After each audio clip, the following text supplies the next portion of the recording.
Hello and welcome to the 46 Minutes of Heaven we call the D1Baseball Podcast. I am your host, Michael Patrick Rooney. I want to remind everyone that at Academy Sports and Outdoors, they carry all the best gear from the top brands, all at prices you'll love. Now shopping is more convenient than ever at academy.com and on the Academy app. Enjoy free shipping on orders of $25 or more with sign-in, plus easy in-store or curbside pickup. Shop anytime, anywhere, and find the widest selection of colors, sizes, and styles. From grills to fitness equipment to workout clothes, everything you need to have fun out there is right here at academy.com. I've got three very fun people that have joined me this morning. We were taping this morning. Bradley Smart, Aaron Fitt, Kendall Rogers. And really, I've asked these guys to join me because Coach Rooney's fantasy football team, which you care nothing about, is 2-2, self-esteem very low, confidence very low, faith, 26 years of failure, Fitzy. It's our mental games at a very low point. So, when you do that, don't isolate yourself, Fitzy. Gather friends around. You guys will build me up for the next 45 minutes. Runes, I'm kind of wondering about your mental state after you've been doing all these D1 dailies with Chris from Louisville. How's that been? Yeah, the accountability's high on those podcasts. I mean, you get one sentence off, man, and it's coming at you.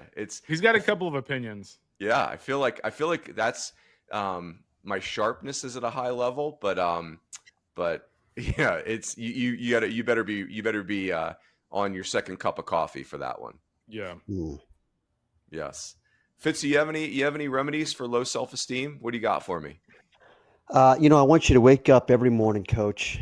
I want you to look in the mirror, and I want you to say, I'm good enough, I'm smart enough, and doggone it, people like me. Oh, that's great. That's a Saturday Night Live reference, correct? I don't want to miss. Yeah, you're correct. That's so Look good. at this guy picking up on a pop culture reference. Now I'm really proud of you. Yeah, that's right. See, I'm not 30 years old probably, but I'm still proud of you. Yeah, that's right. Fitzy, Coach Murphy always told us, you're this far from the bottom, you're this far from the top. It's not as dire as you think it is. It's not as good as you think it is. That's right. So now, Bradley, your mustache is as good as I think it is. And that is a fact. So Coach Murphy was very wrong. inane banter. Yes, he was wrong about that. Bradley, I'm going to have you explain. We're going to talk about transfer rankings today. I'm going to have you explain. We got Matthew on this thing this year, which is awesome. We very much did. I think if I could be braggadocious for a second, we have great feel at D1 Baseball, but we have added our feel and our contacts to science, which, to analytics, which I think is really smart.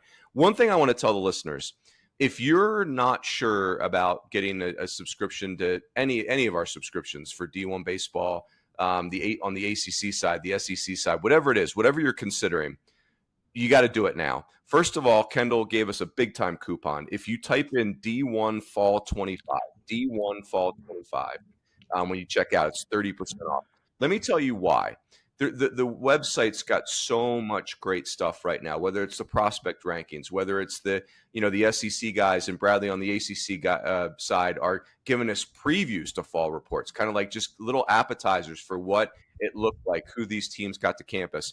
One of the things, you guys, that I'm trying to discipline myself is when I read the fall reports, which I do religiously, I've got a notes app where I'm putting 3 big takeaways from these fall reports. So I'm going to read a couple of them to you. So Joe Healy, who, again, as we always say, Joe Healy, man or machine, he's got 1 million fall reports already filed. So for Arkansas, here's what I wrote.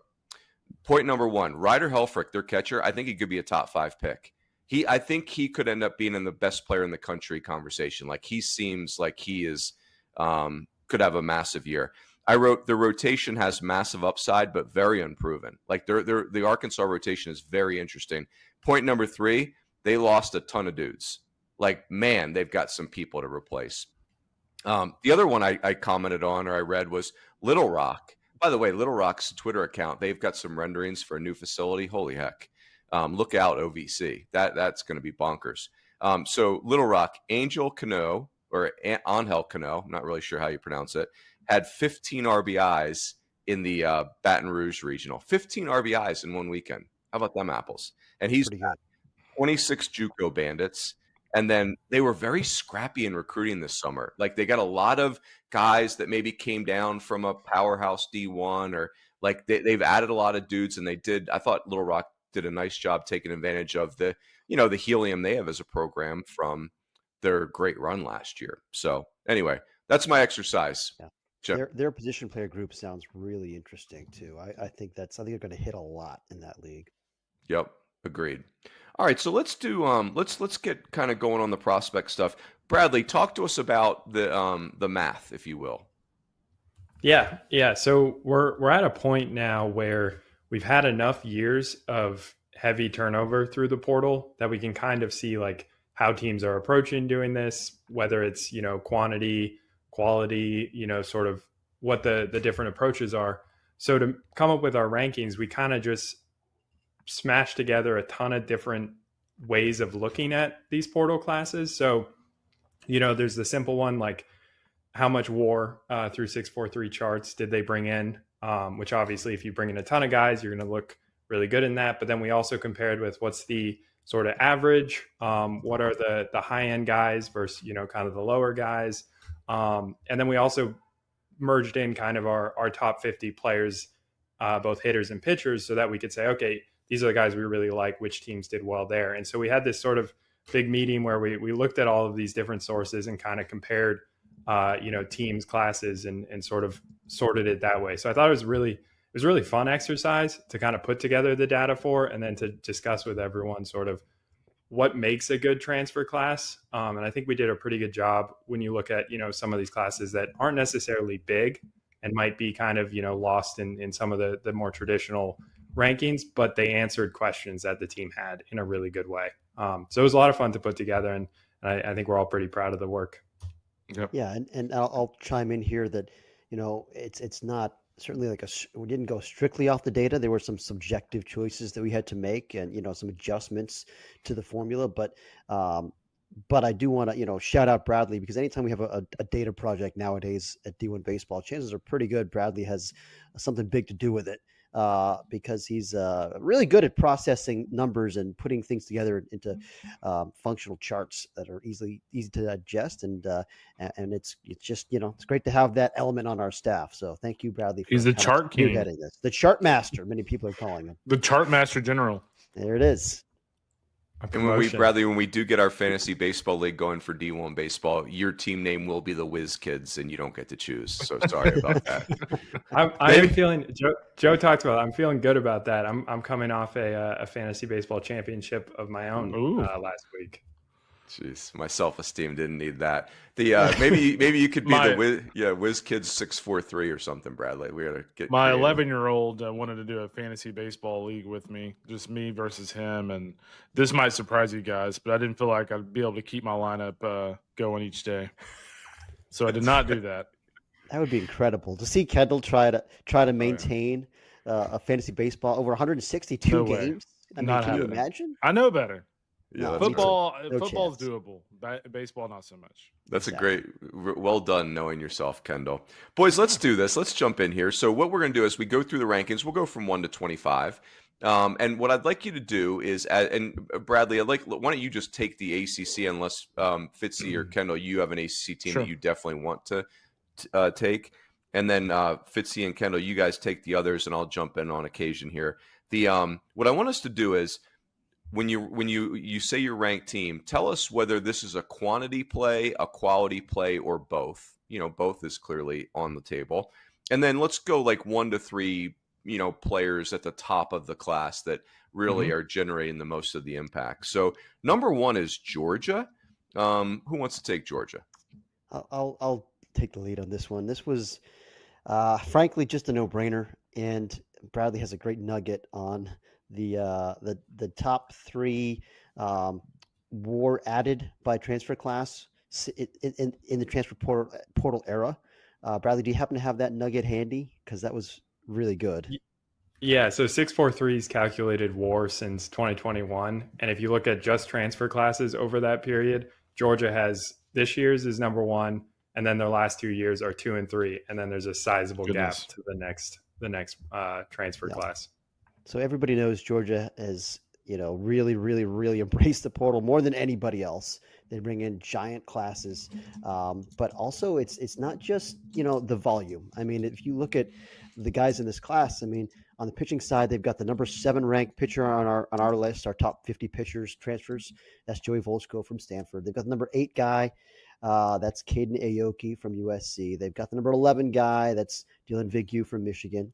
And then you've got the 33 guy, Matt Scott, ace for Stanford, who's, I mean, some of these guys have some things that need to be ironed out, some command things in the case of probably Scott and Vignew, and Volchko throws strikes, but obviously there's another gear that he can unlock. So like there's a reason that these guys maybe are available. Aoki's more of like actual strike thrower, which I think will probably be something that they need over there in Athens. It seems to have been something that has been lacking there in recent years. But I mean, even you add Brad Pruitt, that's another guy, East Carolina, our number 39 pitching transfer. So that's 5 of our top 50 right there, including 3 of our top dozen, just on the pitching side, right? And then on the hitting side, of course, I mean, we put Bryce Callaway, who I believe was a Sunbelt Player of the Year. I don't know if that's right, but who's a Southland rather for New Orleans. Number 11, we have right. him on our hitters list, but he might wind up making more of a difference on the mound. I mean, that's, because they've got a lot of position guys, and he's a two-way joker. But I mean, then you got 3 more that are kind of in that 28 to 38 range in our rankings. So 4 of our top 50 hitters, 5 of our top 50 pitchers. It's volume and impact. And the thing about that is, even if you miss on some of these guys, they've got so many dudes that somebody else will probably hit. I mean, like, I think of Rylan Lujo from Dayton, or Michael O'Shaughnessy from Davidson. These are guys that didn't make our top 50 transfer list, but like those guys are accomplished. They're good players. I could see, Scott Newman, like any of those guys could really click and wind up being like big impact guys for him. So you just really increase your chances on hitting on one of these guys when you bring in so many.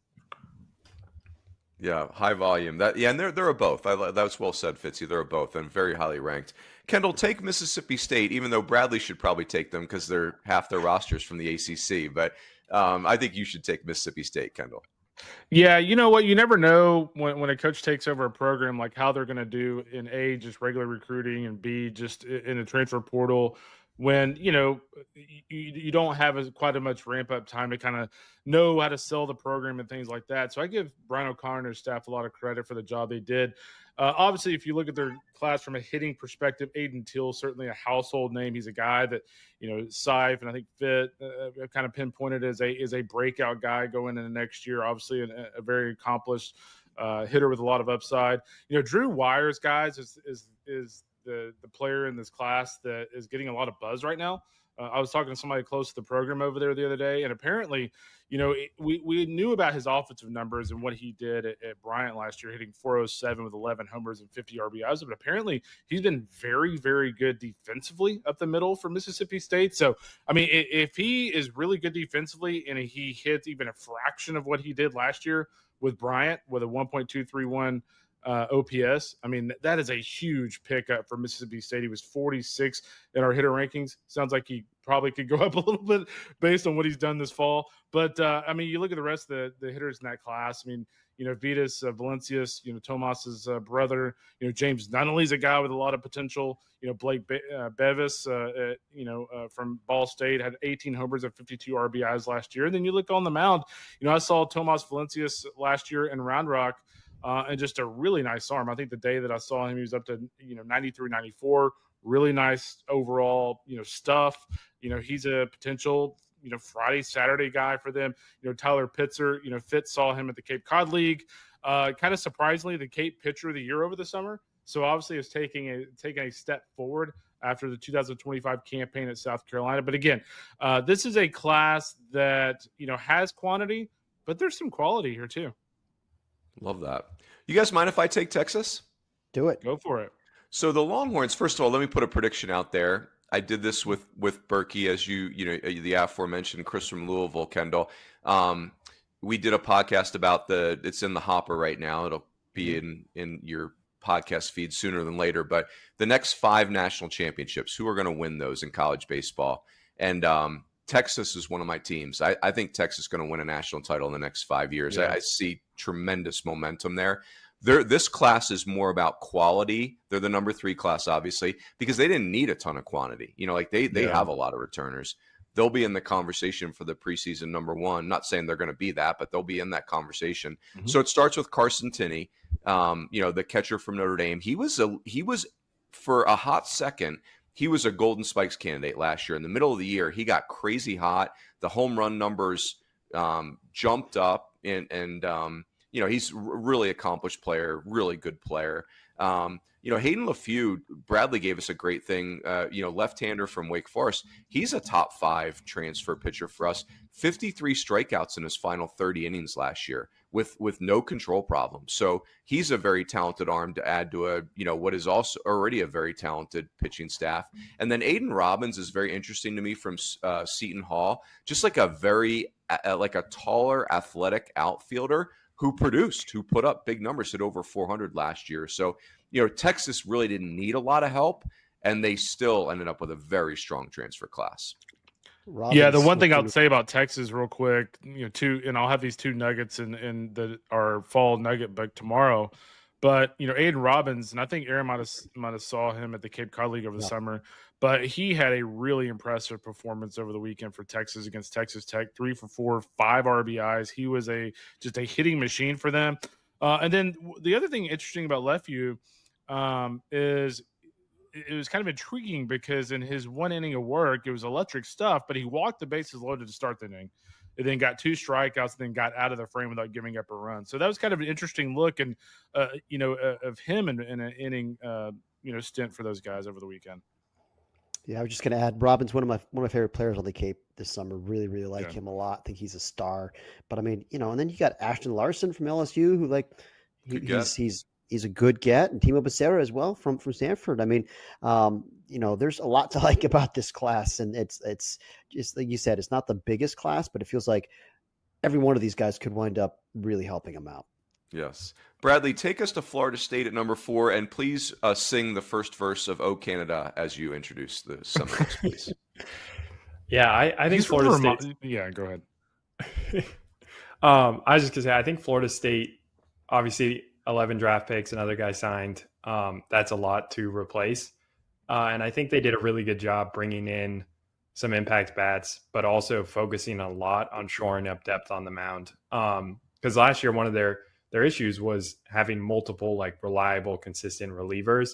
And so they really went out, and you can see that approach in this. So I think it's a little bit of quantity and really high quality, because, you get, obviously they added Trey Beard, who's, one of our top pitching transfer to go right into that rotation. But then in the bullpen, you get, Duke's Gabe Nard, USC's Brody Purcell, Virginia's Bryson Moore could start or relieve. Oregon's Cole Stokes was a really good reliever. So they got a lot of arm talent, which is huge for them, obviously. And then Braden Dowd is a really nice pickup late in the cycle from USC. And so I think there's impact bats. They have some good talented guys coming back in that lineup, but I think they did a really good job of shoring up their pitching depth. And I think a lot of the classes on our list, went heavy on the position player side in the portal. It feels like maybe that's easier to, I don't know, maybe that's easier to predict or whatever it is. Maybe just people had roles to fill. But the couple that really stood out with the pitching classes, I mean, Georgia, Florida State, those two probably stood out the most to me as far as the arms that they brought in. And so I think that's interesting to see the kind of different approaches to the portal. South Carolina brought in a lot of decent arms. I mean, Tennessee, there's a few that did this, but I think Florida State did it really, really well. I'm with you there, Bradley. Yeah, outside of Beard and frankly with these other teams, it's kind of interesting to see what arms they added, because if you talk to coaches, the position player group in the transfer portal this past summer was really good. The pitching group was not great. I mean, some of the arms that, even a guy like Volchko, I mean, he's got he's got a $5 million arm, but, the type of NIL and things like that was being thrown at a guy like Volchko, who, I mean, he's still extremely unproven. Kind of gives you an idea of where the portal was from a pitching perspective. Kendall, why don't you take LSU, and then Fitzy, I'll have you do Tennessee at 6. Yeah, let's take the Tigers. As usual, I mean, LSU did a really nice job in the transfer portal. It's not a massive class in terms of quantity, but I do really like the quality. Braden Simpson was certainly a very accomplished hitter at High Point.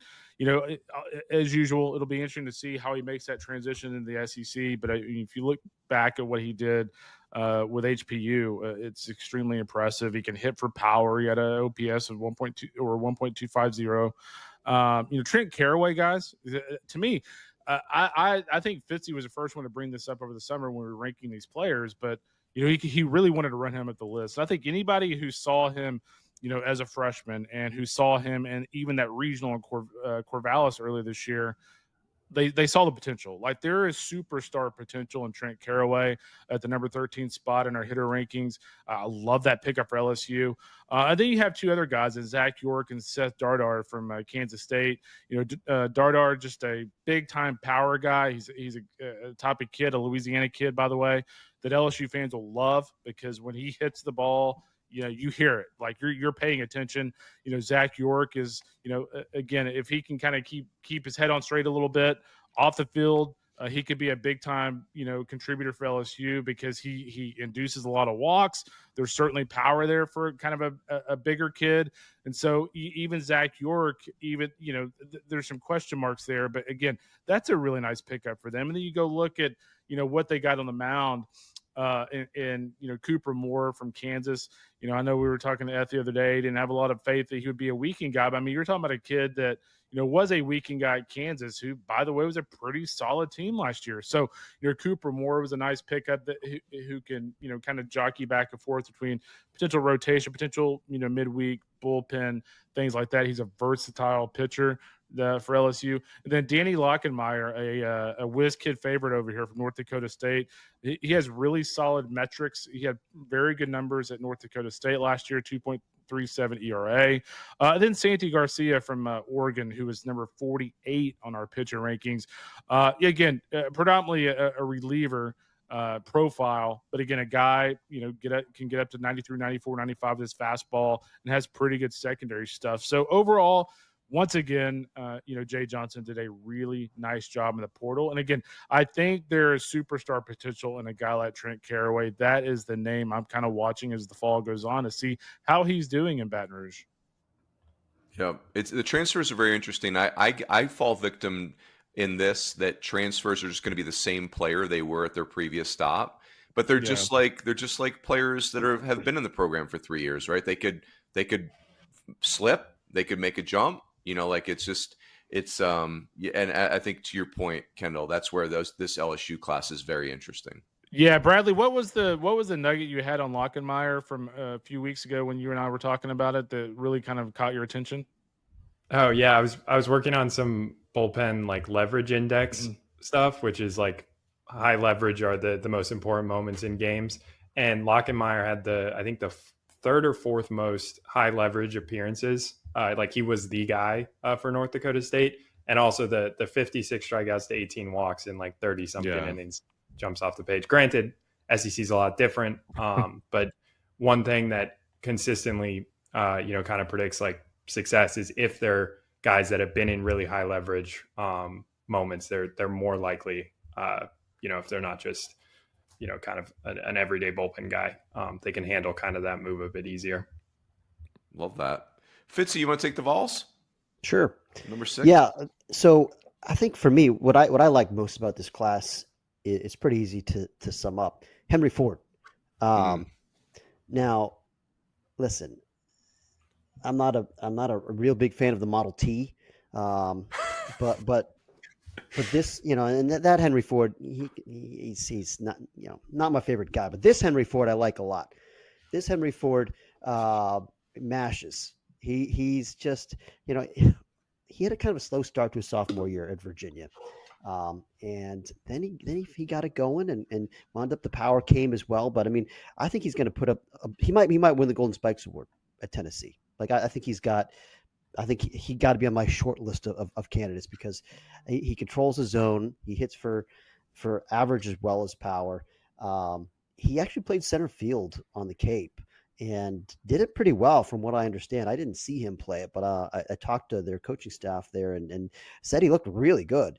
Now I don't see him as like a typical center fielder, but I think he does run better than you think, and he gets pretty good jumps. I like him. I think he profiles great in right field as like a dude, he could be a perennial all-star in the major leagues as a right fielder. I think he's got that kind of potential. Really, really in on this guy. So you're building your class around a true superstar, one of the best players in the portal. I think adding Garrett Wright from Bowling Green was a really nice piece as well on the hitting side. And, Blaine Brown, I don't know how they're going to use him. I mean, I really liked him off the mound at Bryce as a freshman. Like, he can run it up to like 99. It's electric, I think, from the left side, if I'm not mistaken. But I mean, he mostly just played the outfield for Rice this year. And so, like, great, just live athlete, super exciting talent. So those are three position players I quite like. We have 4 of their pitchers ranked as well in our top 50. I'm not maybe actually as excited about the pitching group as I am about the position player group, but I mean, it is again, it's quality depth, right? I mean, you've got 4 of the top 50. If Evan Blanco clicks, I mean, we've got a few guys that are kind of fit this mold, guys that have had success before. Cole Klecker comes to mind. I think we'll probably talk about him later, but a guy that had been an All-American, or a freshman All-American at least, and kind of an ace for an Omaha team. That's Cole Klecker. Evan Blanco, 2 years ago, was an All-American, and we thought he was going to be one of the best pitchers in the league last year. He came out of the gates hurt at Virginia and just never quite got it going. But if he bounces back to form, could be a huge get for Tennessee. And then, you add in like a Landon Mack and a Bo Rudy and a Brady Frederick. I kind of see those as nice complementary pieces. And Mark Hindy as well from Duke, the lefty, just a good, middle relief kind of matchup guy is how I see him. So it's a nice group of arms that'll help them. But for me, the real impact guy potentially is Blanco. If he bounces back, though, it's just a big if. Fitzy, did you say Cole Klecker there, or did I transform that in my brain? Yeah, he's going to a different school. He's going to. Oh, analogous. Yeah. Gotcha. Analogous. Like one of those guys, like, kind of a bounce back pick to click. I mean, if it works, then you really have something. Yes, I do want to. Oh, go ahead, Kendall. Go ahead.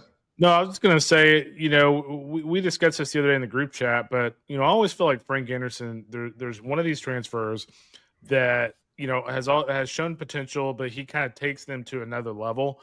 And I'll just be very curious to see, is it Evan Blanco, Landon Mack? If you go look at some of Landon Mack's numbers at Rutgers, it's not like you're questioning Tennessee taking him, but you're kind of looking at like, man, what is there to love about this? And those two guys, Blanco and Mack, are the two for me that I kind of pinpoint that, can they sprinkle that Frank Anderson magic dust on them a little bit? Love that. I also want to say that Aaron Fitt's views on the Model T are his alone and not the views of D1Baseball.com. We're not we embrace all vehicles. Aaron's a foreign car buyer, I think. I just don't like anti-Semites, boys. Oh my! No, that's the human. I'm just talking about the vehicle. Yeah, yeah. I don't know that much about Henry Ford, so you should do your research. I don't buy Fords anyway, so. Wow. Can also blame the 9 to 5 on him. Oh, there you go. Yeah, see, just not a good guy. Wow, just not a good guy. You got to reach your history now. Never sat in a Model T though, so I don't feel comfortable commenting on it. Hey, Bradley, why don't you talk about Virginia for us? Yes, please. Well done. Yeah, maybe you talk about Thomas Jefferson and his flaws. Oh yeah, we get right into it. Well, no, that's a segue right there. From now on, guys, every team that we talk about, we're gonna find a alum or somebody close to them that has a flaw. Now we show respect. It's Mr. Jefferson. All right, we're going to Mr. Jefferson's University here. Go ahead, Bradley. Let's talk about George. Correct. Another great American character. Well, kind of starts the same way Tennessee did, where AJ Gracia just jumps off the page. And I think what's interesting about this group is Duke's whole staff obviously goes with Pollard to Virginia. And so then a ton of the players also go from Duke to Virginia. So you have Gracia, obviously the headliner. I mean, he's up there, with Ford as, potential Golden Spikes kind of guy.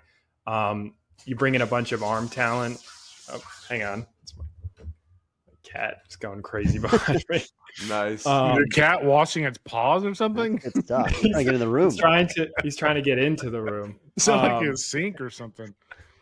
In arm talent, so we got Henry Zakowski, Kyle Johnson if he's on the mound, Max Stammel, a bunch of Duke guys, and you're keeping the Kirkpatrick, like you're keeping the coaching staff with them, and they know these arms. So I'm really interested to see how they do.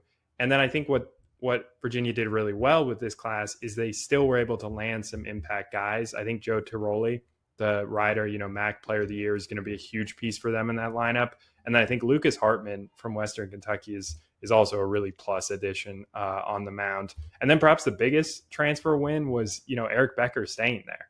Because, he, like everyone sort of on Virginia, entered the portal. Becker kind of had a relationship with Pollard already. He's obviously not in our transfer class, but it's worth a mention that, what they brought in and kind of built around him was like, yep, I'm going to stay here with this group. So I think Virginia's a pretty interesting one. Obviously, we heard who they all lost to Mississippi State, but I think Duke was obviously a super regional team last year.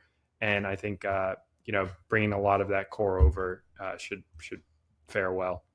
Love that. And Gracia, of course, the number 1 ranked position player on our top 50 hitters transfers. And, that's a cornerstone piece. But you mentioned Zatkowski. You also mentioned Stammel. First of all, I love Zatkowski, all in there.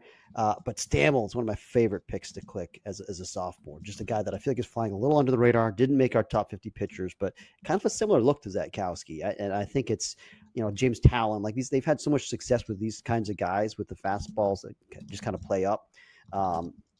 They're so smart with the way that they develop pitchers, that coaching staff, and look forward to seeing those two lefties develop now as sophomores. Boys, I can take South Carolina at number 8. I would call this more of a quantity play, but I would also say Pulmonary's second year there. The staff has their feet underneath of them, and so this class is better than last year's. It needed to be, but I think that also makes sense. You kind of get your feet underneath you. I think on the position player side, Reese Moore was a good player at Iowa, utility guy. I think he can, I think he was Iowa's catcher, but can play other spots. What I like about the position player group is you've got 4 guys that had basically 190 at bats or more. So, the older, more seasoned, experienced position players. Now they have 3 ranked pitchers for us. Amp Phillips, Josh from USC Upstate had a great year. Josh Gunther from Wake Forest and Alex Philpott from Florida.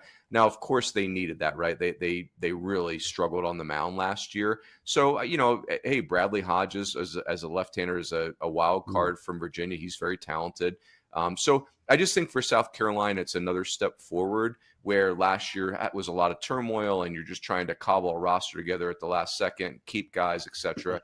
So, like I said, it needs to be, but it's interesting. It's an interesting step forward for South Carolina. Again, that's the number 8 class in our rankings. It's a good class. Yeah, and Amp Phillips is one I love. I was at the Clemson Regional when I saw him go, up against, I think he was up against Canuck with USC Upstate. And he's a competitor. He didn't seem fazed, by the environment at all. And I think, we had him 15 in our ranking. So obviously we're high on him. But I think that's a really good piece. And then Gunther is a proven relief arm. And that like you said, that was kind of an issue. So I think there's some good arms in this group. Yep. Fitzy, you want to take North Carolina? Oh, no. Well, you or Bradley, you guys decide. Bradley, this is our last ACC team for a while, so why don't you take lead on this one? Yeah, and I think this is an example of kind of what I said at the top about teams, getting just what they need, really targeting. It's like, okay, North Carolina brings back a lot on the mound, so you'll notice there's not a pitcher in this transfer class. It's a group of proven D1 hitters for the bulk of it. With star power. And I think it really addresses, obviously they're replacing a ton from that team last year in the field. And so like George Mason's own Hull, the stat line at George Mason was nuts, 42 steals, hit 370. Macon Winslow's a surprising pickup going Duke to North Carolina, just from the rivalry perspective. But that's a guy that we kind of see as, he could take a big leap in his third year. And then Jake Schaffner, a North Dakota State kid again, just really talented hitter. And I think, Aaron, you really liked him on the Cape. Yeah, electric player, really. I mean, really moves well at shortstop defensively. They've got a hole to fill there with Alex Madeira gone. I would think that's a seamless transition with Schaffner. But, I mean, can really impact the game with his speed, just like they brought in, last year, Kane Kepley to kind of fill the Honeycutt role. Now you got Owen Hall, he was stole 40+ bases last year, plus Schaffner. I mean, I wouldn't be surprised if he runs wild for this team because he can fly and he's got barrel control as well. Not going to be a big power hitter, but going to impact the game in a lot of ways. Love that. Fitzy, why don't you stay with Auburn, and then Kendall, I'll have you take Arkansas, or Bradley, you take Arkansas. They've got a lot of highly ranked dudes, and then Kendall, you take Florida. Okay. Yeah, nice. I'd say a pretty balanced class for Auburn, but more heavily on the position player side. And they've got probably 4 guys that could step right into everyday jobs on the position player side, and that's kind of the core of this Auburn class. Eddie Madrigal, one of the few kind of 4+ WAR players in the portal this year, really hit at St. Mary's last year. Didn't really have a great first 2 seasons, but it came together for him at St. Mary's, and now he's on to the SEC. I mean, just a guy who hit for power and average last year and also controlled the zone. So you would think that would probably translate pretty well to the SEC because it's a pretty good strikeout walk numbers. Like Bradley said earlier, that's one of those predictor things I always look for. Ryne Farber from Texas State. I mean, 21 on our top position player transfers list. Shortstop, maybe third base. I don't know. You could probably move him around some, but I mean, it's just a good quality player. I think the defense probably stands out pretty well. Another guy controls his zone pretty well. I mean, Kendall, I think you're pretty familiar with this guy, but I think he's just a nice piece, like a nice solid piece. Maybe not a superstar, but a good player. Yeah, I was going to chime in real quick on Farber. I saw him a lot as a freshman. I think he had like a crazy on-base streak for Texas State his first year. I was kind of curious to see how he would do with the wooden bat over the summer at the Cape Cod League, and he hit 278 with a fair number of doubles. Actually hit a couple of home runs, so that actually makes me feel a little confident about Farber as he moves on to Auburn. Yeah. And then a couple good run producers come from the mid-major ranks. Todd Clay from UAB, who I've seen before and quite like. Logan Gregorio from Northern Illinois, who hit a bunch of home runs last year. We'll see how they make that adjustment to the SEC. But again, I mean, Clay had 39 walks against 30 strikeouts, so it's something I like. And a good group of pitchers. Not like a huge group, but I'm a big fan of Jake Marciano from Virginia Tech, left-hander, who had a solid freshman year as kind of a workhorse, made 14 starts. I mean, it wasn't like the best numbers, 6 ERA, but I think you'll see a big jump from his sophomore because he's very talented. And Drew Whalen was an ace for a regional team at Western Kentucky last year and has pretty good stuff, 92, 94 with like 5 pitches. So pitcher of the year in Conference USA. That's a nice addition. Yeah. Can I give you a little nugget on Drew Whalen, by the way? Sure. 50% whiff rate on the change, 46% whiff rate on the slider, and a 40% whiff rate on the cutter. That'll play. Oh. How about that? Bradley, you want to take the Hogs? Yeah. I mean, this is a group, built around those impact position players that we kind of keep talking about. They have 3 top 40 or top 50 hitters. New from Marshall, Ruiz, Lamar, TJ Pompey from Texas Tech. And there's, these are guys with double-digit doubles, home runs, a lot of pop, kind of fit right into that Arkansas position player factory. And then the area I'm pretty interested in is the arms they brought in. It's a small class, but, James DeCramer, I saw him at Oregon State. Out in that super, he's a really promising arm. I think he's up to 94. And then Ethan McIlvain might be the biggest what if kind of transfer we had in our pitching rankings, where it's elite stuff. He's got the ability to blow pretty much anyone away, and it's just what does Arkansas get out of him? And I think there's a good track record there with developing sort of these projects, so to speak. So I think that's one I'm really excited to see from them. But overall, really talented. I think it's only, 8 or 9 guys, but a really good core of guys that'll contribute. Love it. Kendall, what do you got on the Gators coming in at number 12? Yeah, it's an interesting class. Again, it's not one of the bigger classes on this list, but I mean, when you look at Florida's class, obviously the bell cow of this group is Ethan Sorowick, the Ole Miss transfer. Didn't have a huge role for the Rebels last year, but went out over the summer, and absolutely raked at the Northwoods League are Patrick Ebert. If you want to get accustomed to Ethan Sorowick, just go search his name on our site. Patrick Ebert wrote about him repeatedly over the summer at the NWL, and here's why. Here's what Sorowick did over the summer at the NWL. 387 average, 17 homers, and 68 RBIs with a wood bat. That's pretty impressive. And so obviously he's the instant impact guy for the Gators. Jaden Bastian from Jacksonville, just a ultra athletic guy who's number 32 on our list. He looks to make a big impact. And the Sam Miller guys will be interesting to me because the hit rate of these Ivy League / Columbia players that transfer on and go to the SEC, ACC, et cetera, for the most part is pretty good. And Sam Miller is kind of that next guy. If you look back at his year with the Lions, he hit 338 with 16 homers and 57 RBIs. He did go off to the MLB Draft League over the summer. Didn't really hit for power and struggled just a little bit, but it was in, just under 100 at bats. He could have been tired or something like that. So it'll be interesting to see, was the summer started a little bit of a slump, or is he going to kind of go back to what he was at Columbia? At any rate, that's a lot of experience and a lot of college production head into Gainesville. Carson Bowen, Runes, you were kind of talking about this guy the other day.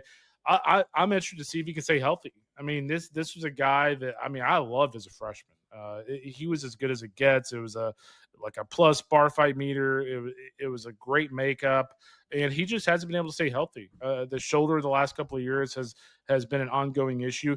If that doesn't become an issue, he can be a very high impact guy for the Gators. Remains to be seen. And then on the mound, I think if you look at this team overall, Mark Etheridge, I talked to Sully a few weeks ago. They kind of thought, Russell Sandifer from UCF would be an instant impact guy, potentially a weekend starter or a Sunday guy for the Gators.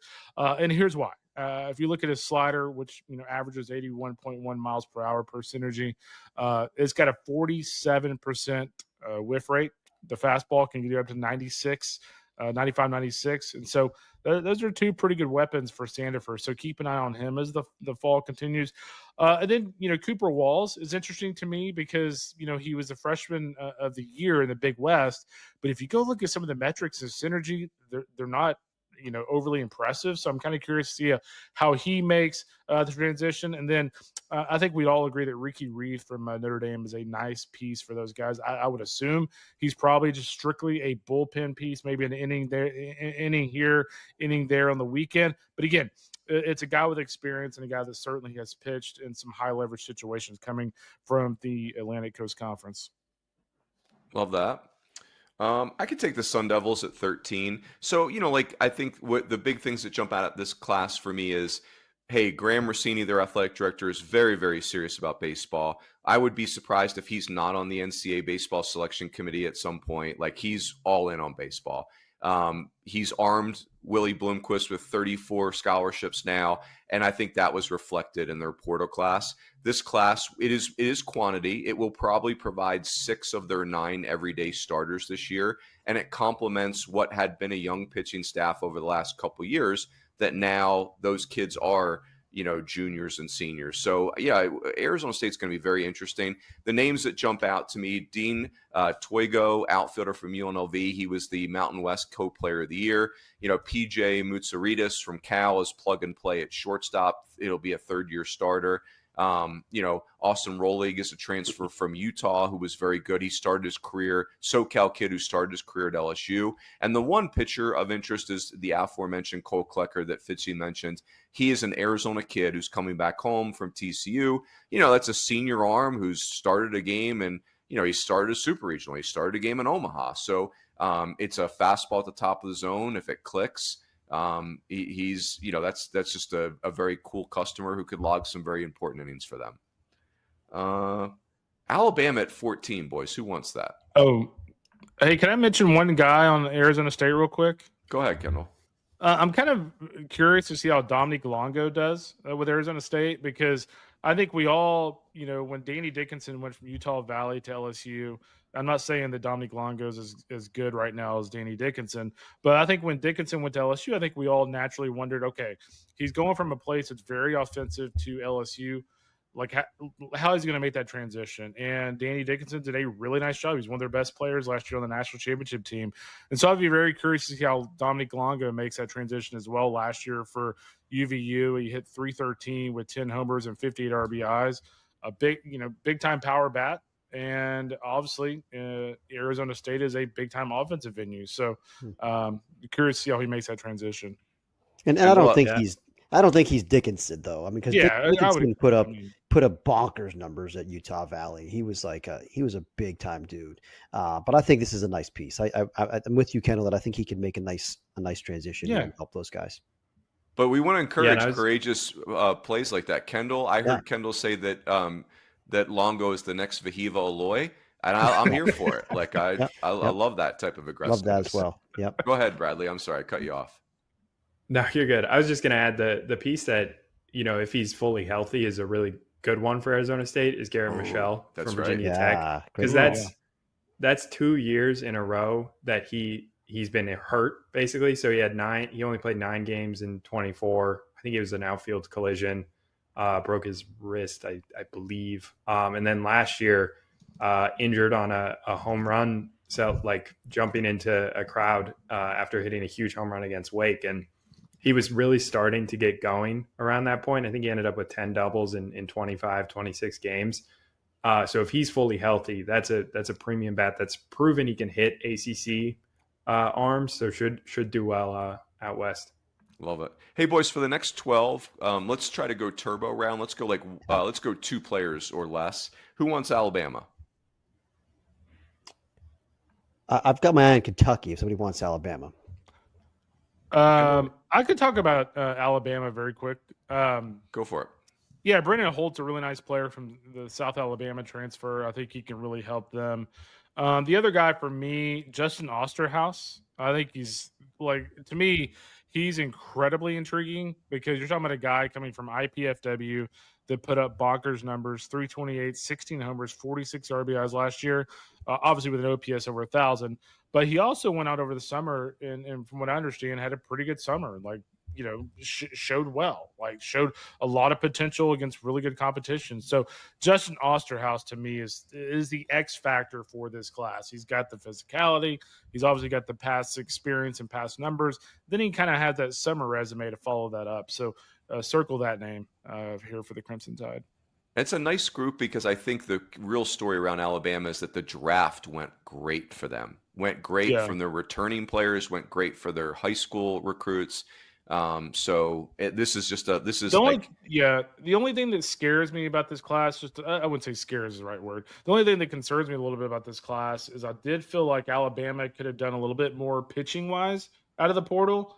And with that said, they've only got 2 primary arms in Ashton Crowther from South Carolina and Evan Streckmesser from Samford. So we'll see. Love it. Fitzy, Kentucky. Yeah. Just want to say, first of all, Kentucky's one of those programs now. It feels like they always deserve the benefit of the doubt with their portal stuff. I think their evaluations are so good. And they find guys that are a little under the radar, and they make them into really good pieces that fit their system so well. And they have a distinctive system. And of course, one thing we know that they tend to do pretty well is they tend to run, and they put pressure on you. And they brought in a couple outfielders here who I think are going to fit that mold nicely in Scott Campbell from USC Upstate, who had 21 steals last year, and Jace Tharnish, who stole 32 bags for St. Bonaventure. Tharnish played briefly on the Cape and made a really good impression. I mean, he's physical. He's got power and speed. He hit over 400 for the Bonnies. It's a big step up in competition going to the SEC, but the fact that he kind of held his own in a short stint on the Cape to me was encouraging. And I'd like to see – I think he's got top 5-round tools. If he can hold his own in the SEC, look out. He could be an impact guy. So there's lots of good pieces in this class. It's plenty of depth here, but those are the 2 that I'm going to highlight. Love it. Bradley, you want to take Ole Miss? Yeah. And one last note about the Kentucky class. It's got another of those rivalry transfers, which I feel like I keep talking to coaches and they're just like, it's so interesting to see that this is where we are in our sport now. Cause Taggart Tyson going Louisville to Kentucky is quite the move. Ole Miss. small class, high impact class. I think they have 3 of their 6 or 7 guys ranked by us. Daniel Pacella is a huge pickup out of Illinois State. He, 355, 20 home runs, 19 doubles. And then Owen Kelly was our number 10 pitcher coming in out of St. Louis.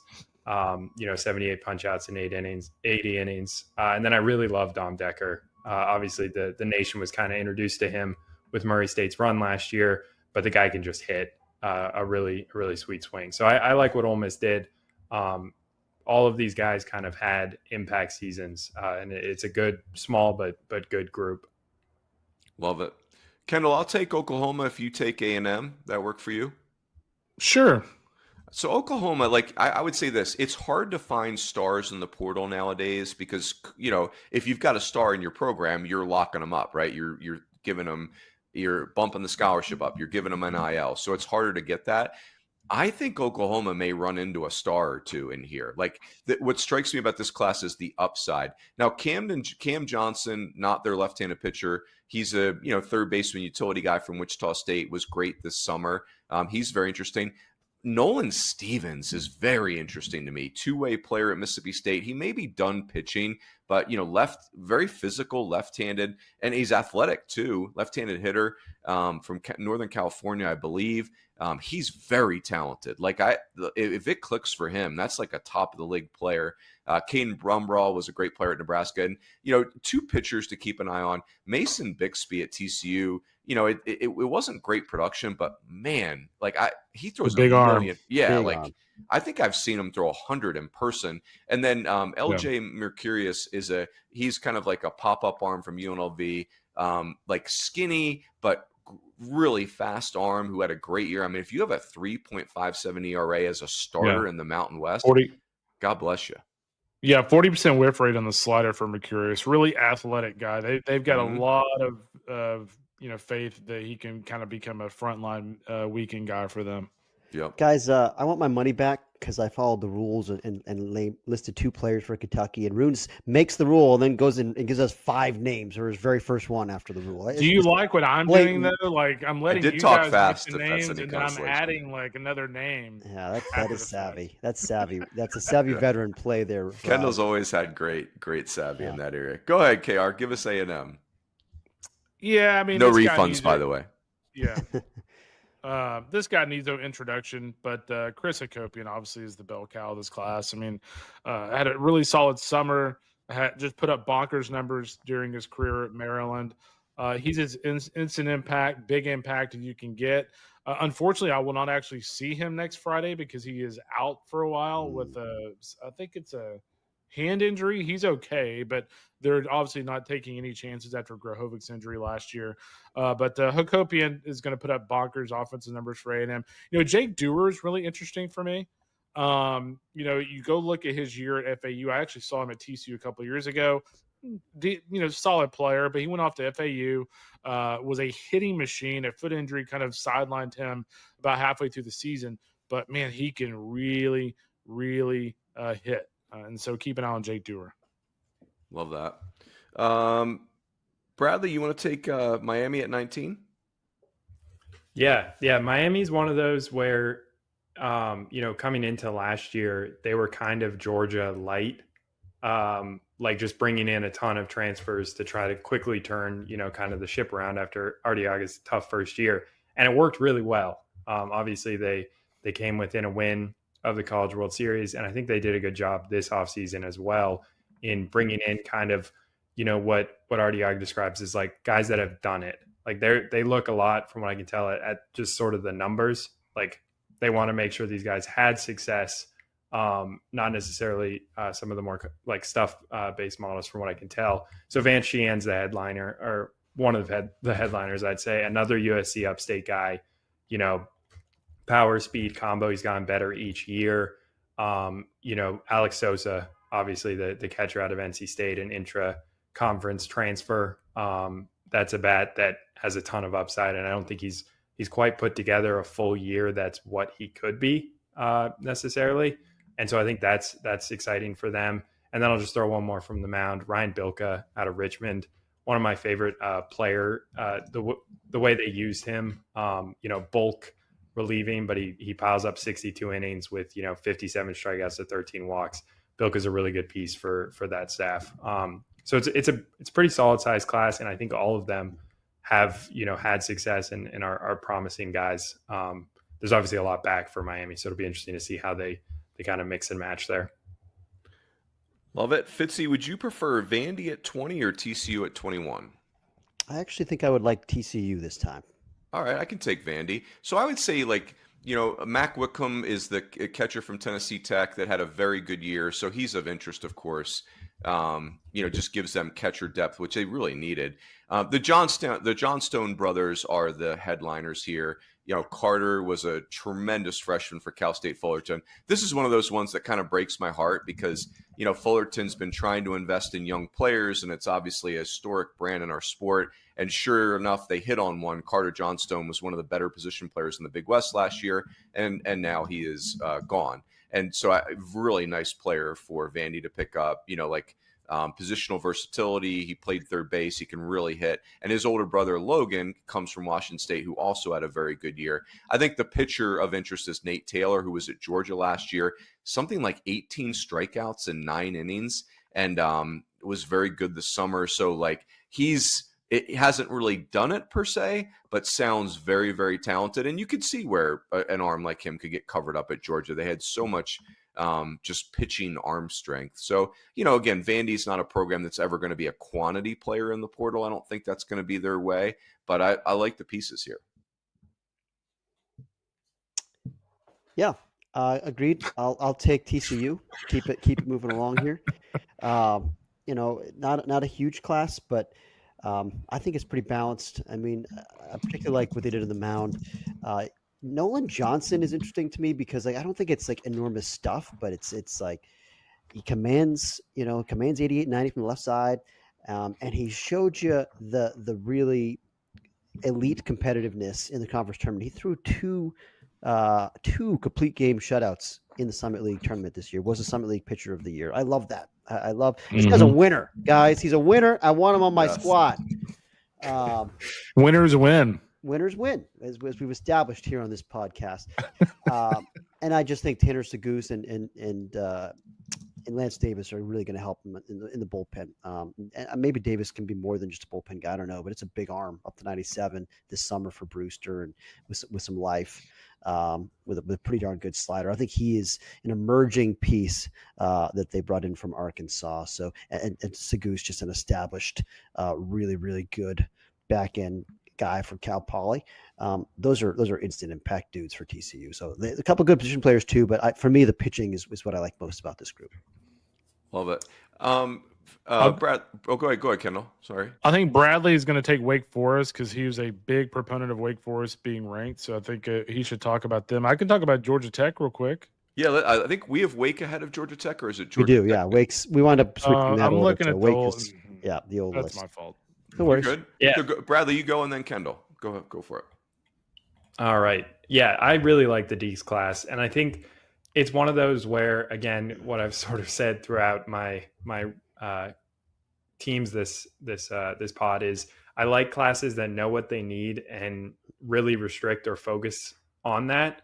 And this one, Wake, they wanted to get a frontline starter, they wanted some outfield depth, and they wanted a good, infield piece. And they checked all three of those off with three really talented guys. Starts with Cam Bagwell, freshman All-American at UNC Wilmington, just tops among all pitchers, all portal pitchers last year in WAR, just ahead of Beard. So just tremendous upside there. He's already proven it as a freshman.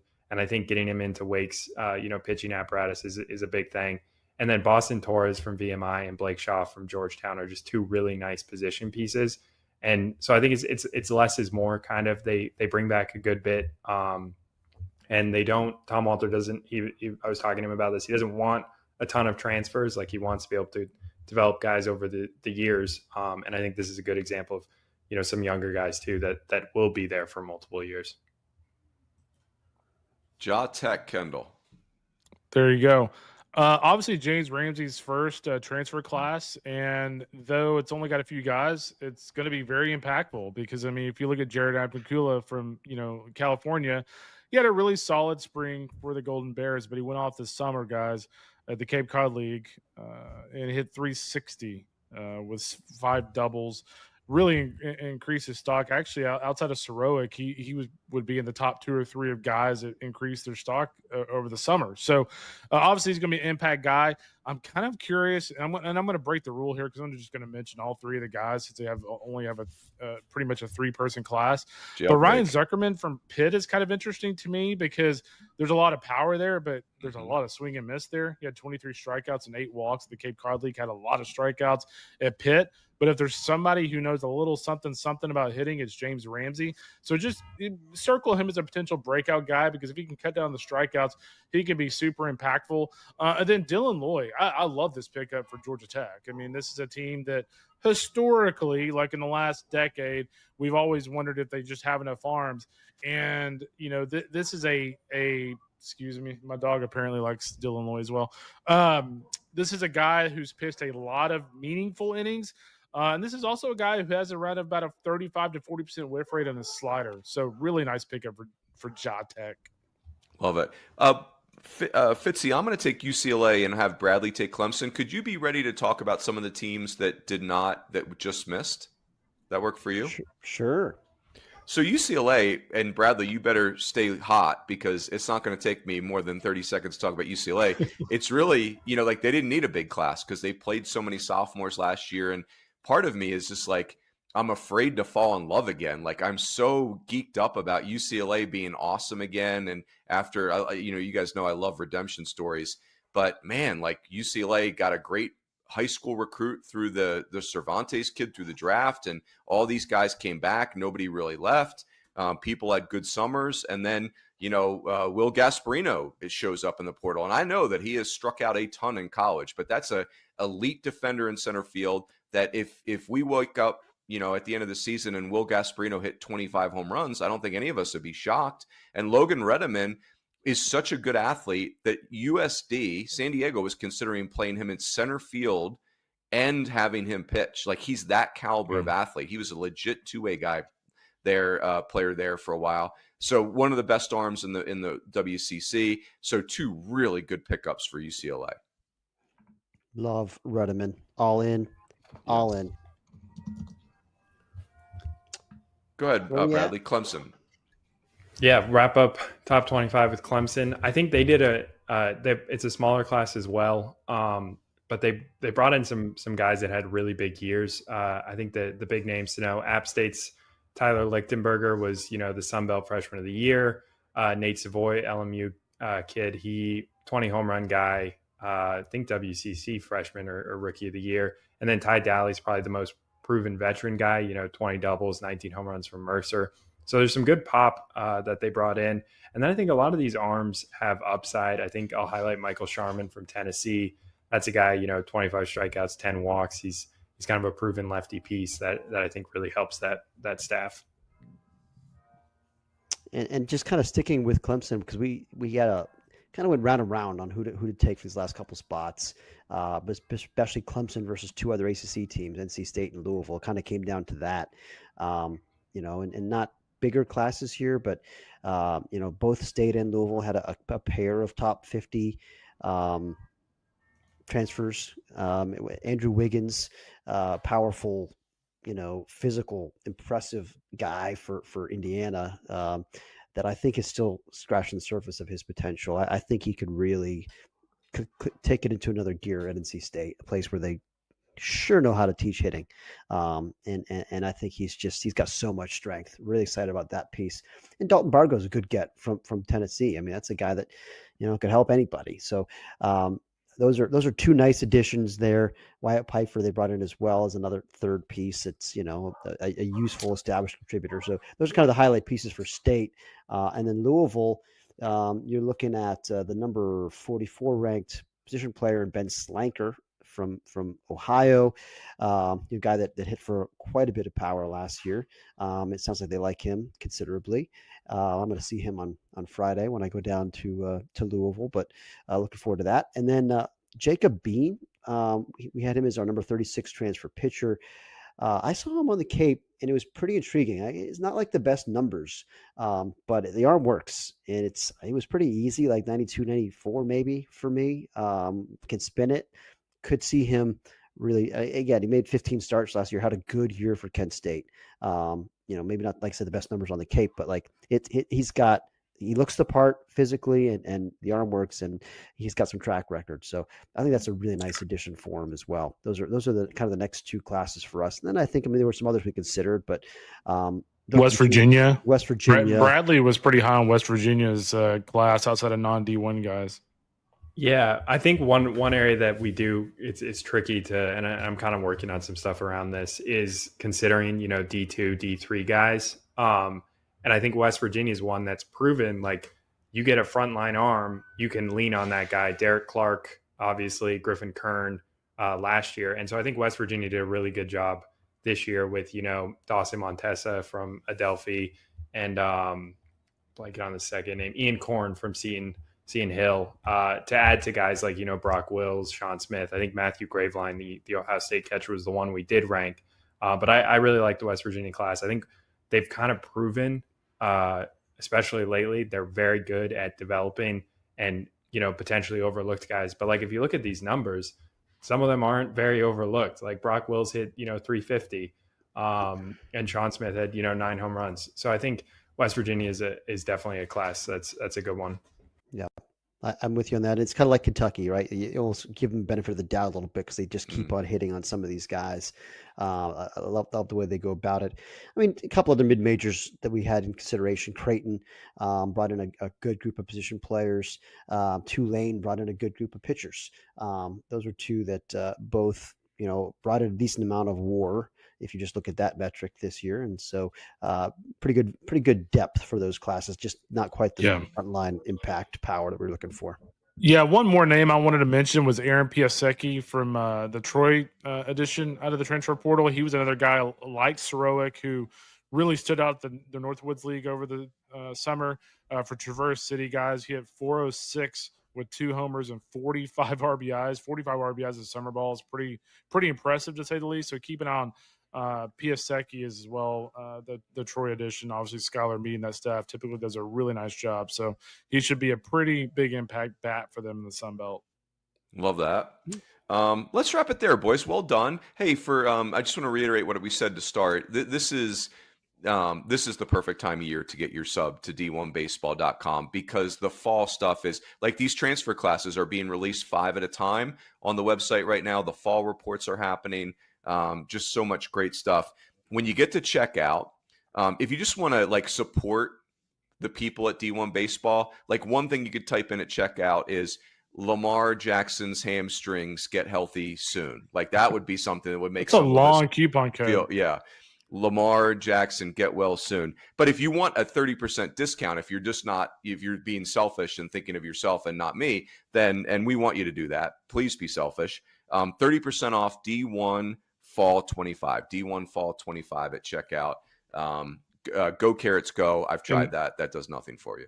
In Runes, I would also implore our listeners to check out the D1 Daily with Coach Rooney and Chris from Louisville. Runes, what do we have on the docket here in the next few episodes? Yeah, we've had a blast. So one of the 2 episodes I'll mention really quickly is we did the one I referred to earlier where I picked the next 5 national champions in college baseball, not particular years, but like I just rattled them off. We called it the Teddy Peterson parlay. Like I'm giving you the 5 national champions, and Berkey coached me through it. We'll have a Twitter poll around it. There was 4 categories. You could either pick LSU will win 2 of the next 5, Tennessee will win 2 of the next 5. You could have the rest of the SEC minus those 2, or you could have the entire rest of the country, which clearly is very ACC. So you basically have the ACC and the rest of the country. Which of those 4 groups will win 2 of the next 5 national titles? So that was really fun. And then we another one we did is we did we called it, why does Teacher Man work for Aaron Judge? Like, obviously, that's a very famous hitting partnership in MLB. And what it really caused us to do was do a deep dive of who was Aaron Judge at Fresno State. Like, it's very easy to forget that he played 3 years at Fresno State and was a late first round pick out of there. And so Berkey, you know, he's so great at the technical side of hitting. That was a really fun deep dive on who he was as a college player to who he's become. And why this, you know, like, I think it's fair to say Teacher Man is controversial, certainly confrontational, why that partnership has been, you know, undisputable. It's been incredible. So what I want to know is, can we expect this daily podcast to come out every day, like a daily podcast would do, or is that asking too much? No, so Ryne, you're welcome to use 4-letter words to Aaron here. Yeah, this is great. Now that Berkey is putting his money where his mouth is, and he's a podcaster, he's going to have you know, difficult callers like Aaron from Durham is going to be his Chris from Louisville. I think this is perfect. We are stretching the word daily, Fitzy, like very much like a banker saying they work 9 to 5. We are stretching the word daily every Tuesday and Thursday, though. Those are days. So I mean, I guess daily. Yeah. Yes. The D1 daily being daily is to like what I consider, hey, I'll meet you there at 1:00. That's right. Yeah. You know, right. It might be 1:20. Take my lunch from 11 to 3. 1:18. The standard Rogers time conversion is 18 minutes. You're correct. That's right. That's right. Very good. Boys, this was very fun, joyous, in fact. And thank you for that. Thank you to the listeners. And that's it, everybody. We'll catch you next time on the D1